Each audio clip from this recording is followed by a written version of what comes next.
పౌలు కొరింథీయులకు రాసినటువంటి మొదటి పత్రిక రెండవ అధ్యాయము 15వ వచనంలో ఈ మాటలు చెప్పాడు. ఆత్మ సంబంధి అయిన వాడు అన్నిటినీ వివేచించును. ఎవరంట?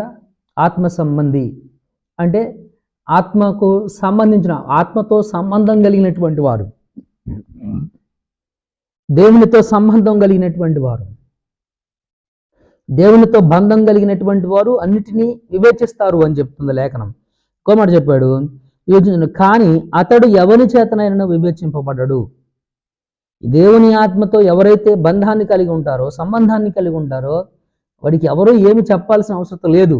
ఒకటి చేత చెప్పించుకోడు ఇలా ఉండాలి అలా ఉండాలి అని. ఎందుకంటే దేవుని అక్కడ అంటాడు, ప్రభువు మనసు ఎరిగి ఆయనకు బోధింపగలవాడెవడు? మనమైతే క్రీస్తు మనసు కలిగిన వారం. అది మనమైతే క్రీస్తు మనసు కలిగిన వారం. క్రీస్తుని మనం కలిగి ఉండడం. క్రీస్తు మనసు కలిగి ఉండడం అంటే ఏంటి? ఆయనను మనం కలిగి ఉండడమే.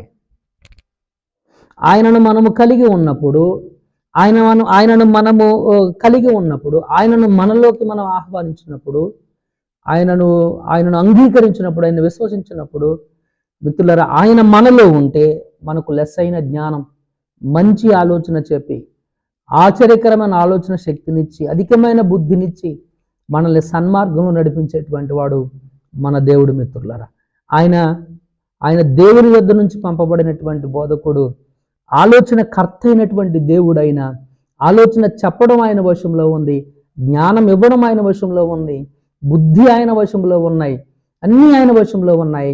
కాబట్టి ఆయనను మనము కలిగి ఉండాలి. అటువంటి బోధకుని మనం కలిగి ఉండాలి. అటువంటి నాయకుడిని మన జీవితంలో మనం కలిగి ఉండాలి. అటువంటి బోధకుడిని మనము కలిగి ఉండాలి. ఈరోజు నేను మీకు వాక్యాన్ని బోధిస్తున్నాను అంటే దాని అర్థం నాకేదో టాలెంట్, నాకేదో శక్తి, నాకేదో సామర్థ్యం, ఏదో గొప్ప, ఇవన్నీ నావేవి కాదు. ఇవి నా నుంచి వచ్చినటువంటివి కాదు. ఇవి everything belongs to the lord. ప్రతి ఒక్కటి కూడాను అది దేవునికి సంబంధించినటువంటిది. దేవుని యొక్క అనుగ్రహాలు అవన్నీ కూడాను ఆయన విషయాలే మీకు వివరిస్తూ ఉన్నాను. ఆయన సంగతులే మీకు తెలియపరుస్తున్నాను. ఆయన మాటలే ప్రభువుని అడిగి, ప్రభు దగ్గర నేర్చుకొని మీకు వివరించడం అనేటువంటిది జరుగుతుంది మిత్రులారా. కాబట్టి అటువంటి నాయకుడిని, అటువంటి ఒక మంచి బోధకుడిని మనం మన జీవితంలో కలిగి ఉండాలని ప్రభువుని బట్టి నేను మీకు తెలియజేస్తూ ఉంటున్నాను మిత్రులారా. మరొక అంశం ఏంటంటే, మార్కు సువార్త 10వ అధ్యాయం 1వ వచనం ఏం చెప్పిందంటే, మార్కు సువార్త 10వ అధ్యాయము 1వ వచనం ఏం చెప్పిందంటే, ఇలా ఆయన